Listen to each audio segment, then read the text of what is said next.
Hello, St. Paul's. Last weekend, we held our annual chapter retreat where we oriented new members and started to create a functioning community of leaders for the year ahead. A question raised during the day reminded me that there are plenty of people at St. Paul's who may not be fluent in our Episcopal jargon, especially as it relates to our hierarchy and polity. So here's a brief primer on the structure of the Episcopal Church. The local expression of the Episcopal Church is the congregation. This may be a mission congregation, which is traditionally defined as a congregation that is not financially self-supporting, or a parish. St. Paul's was a parish church from its founding until it became a cathedral in 1985, and our bylaws still reflect that identity. The governing board of a congregation is known as a bishop's committee if it is a mission, or a vestry if it's a parish, or a chapter if it's a cathedral. These boards are elected by the congregation itself, usually for a fixed term. 2 lay leaders or wardens are elected or appointed. The mechanism varies from diocese to diocese. In the case of San Diego, the wardens must be members of the vestry or chapter, and at St. Paul's, the chapter elects the people's warden, while the dean appoints the dean's warden.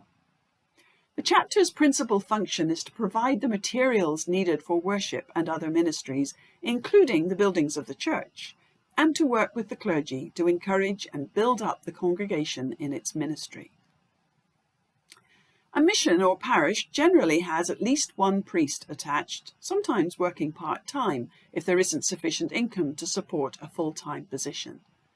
The governing board of the congregation, bishop's committee or vestry or chapter, hires the priest with concurrence from the bishop. A deacon sometimes assists, but deacons are not usually paid for their ministry. Deacons are usually assigned to a congregation by the bishop. Each congregation belongs to a diocese, which is headed by a bishop. Dioceses are geographic entities that, in this country, often follow state lines. So we have the Diocese of New Hampshire and Connecticut, for example. In a large state, such as California, we have several dioceses, and our own diocese includes 1 church in Yuma, Arizona, simply because it's closer to San Diego than to Phoenix. The governance of a diocese is divided into 3. First, there's the bishop, who is elected from a slate of priests and other bishops by all the clergy of the diocese, plus lay delegates from each congregation. Clergy and lay must agree on 1 candidate. The bishop has the last word on ordinations and clergy discipline and guards the unity of the church. There may be 1 or more bishops in assisting roles, either elected or appointed. Second, there's the standing committee, which is a group evenly divided between clergy and lay, elected to a term by the clergy and lay delegates at the annual diocesan convention. The Standing Committee has responsibility for a broad range of ecclesiastical matters, including approving people for ordination and advising the bishop. It helps the bishop guard the integrity of church property and doctrine. The third governing body is the Executive Council, which in California is the board of directors of the non-profit organization that is the diocese in legal terms. The Executive Council makes financial and property decisions as dictated by state law. A characteristic of the Episcopal Church is the partnership between clergy and lay people, between bishop and standing committee, that provides checks and balances at each level of governance.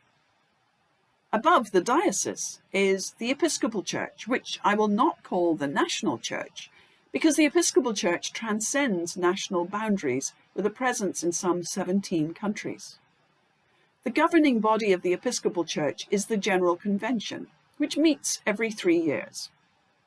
Each of the 111 dioceses sends its bishop or bishops and 8 deputies, 4 clergy and 4 laypeople, who have been elected by the diocesan conventions.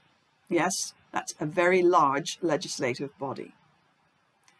General Convention has a bicameral structure with the House of Bishops and the House of Deputies. Legislation created by one house must be approved by the other. If this sounds like Congress, That's because it was created by some of the same men who created the congressional form of government. Between those general conventions every 3 years, the business of the Church is carried out by the Executive Council, which is a body elected by the General Convention. And at the highest level of relationship is the worldwide Anglican Communion, the family of churches descended from the Church of England, of which the Episcopal Church is the official presence in the United States. There is no legislative or governance connection, but simply a family relationship, including for the most part the mutual recognition of ordained people among all the 39 sister provinces. The principal symbols of the Anglican Communion are the office of the Archbishop of Canterbury and the Lambeth Conference, where all the Anglican or Episcopal bishops worldwide are invited to gather in England every 10 years. If you would like to witness the work of any of our Episcopal bodies, our chapter meets on the first Tuesday of each month via Zoom, and meetings are open to the congregation. The Diocesan Convention takes place in Poway on November 11th and 12th this year, and the next General Convention, which was delayed due to the pandemic, will take place in Baltimore, Maryland in July of this year. And if you'd like to be nominated to serve as a lay delegate to the Diocesan Convention, nominations are now open, and I would love to hear from you. See you on Sunday.